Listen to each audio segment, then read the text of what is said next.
St. Augustine.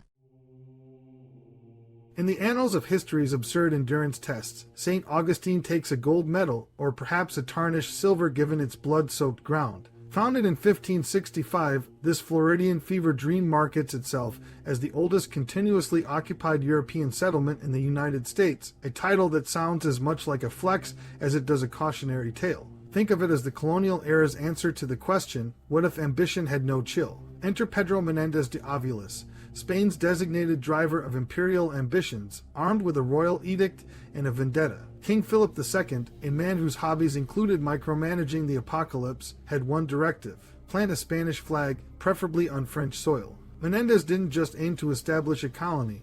He set out to wrest Florida from Protestant heretics and turn the swamp into a Catholic theme park. His nemesis was John Ribout, a Huguenot with a penchant for bad timing and worse luck. By August 28th, Menendez and his crew landed, conveniently naming their settlement after St. Augustine's feast day because Catholicism thrives on a well-timed rebrand. Meanwhile, Ribout and his French compatriots were busy losing a naval game of chicken with a hurricane. Menendez seized the moment, channeling divine providence, or cutthroat opportunism, and turned Fort Caroline into a bloodbath, executing most of the French garrison in the name of orthodoxy. It was less love thy neighbor and more convert or die. St. Augustine wasn't just a settlement but a pyramid scheme of suffering. Every Spaniard who arrived thought they were staking a claim to paradise, only to find themselves elbow deep in mosquito bites and existential dread. Diplomacy with the local Timucua people was half-hearted at best, a begrudging recognition that survival required at least pretending to play nice. And yet, even this fragile détente couldn't shield St. Augustine from the universe's cosmic pranks. Cue Sir Francis Drake in 1586, raiding the settlement like a pirate on spring break,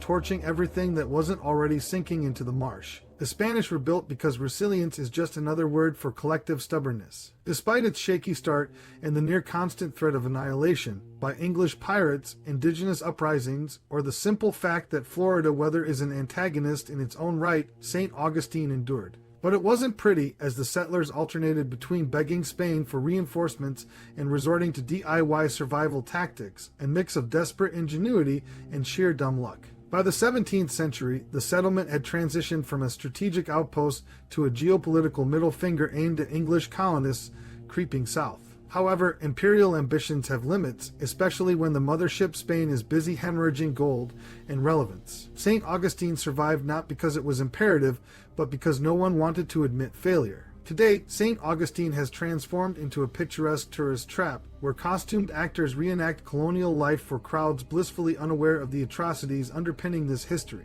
The cobblestone streets tell a sanitized tale, but if you listen closely, you might hear the whispers of the Timucua, the French, and the Spanish settlers who gambled their lives for a patch of unrelenting wilderness. St. Augustine isn't a monument to triumph, it's a shrine to human ambition's messy, brutal, and often misguided nature. It reminds us that empires, like mosquitoes, always overstay their welcome, and that history, for all its grandeur, usually boils down to a series of questionable decisions made by people over their heads.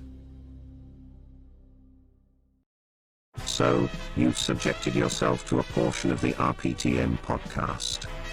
We're aiming for a perfect balance here. We hope we triggered some reluctant chuckles, but even more importantly, we hope we've left you questioning the very purpose of existence.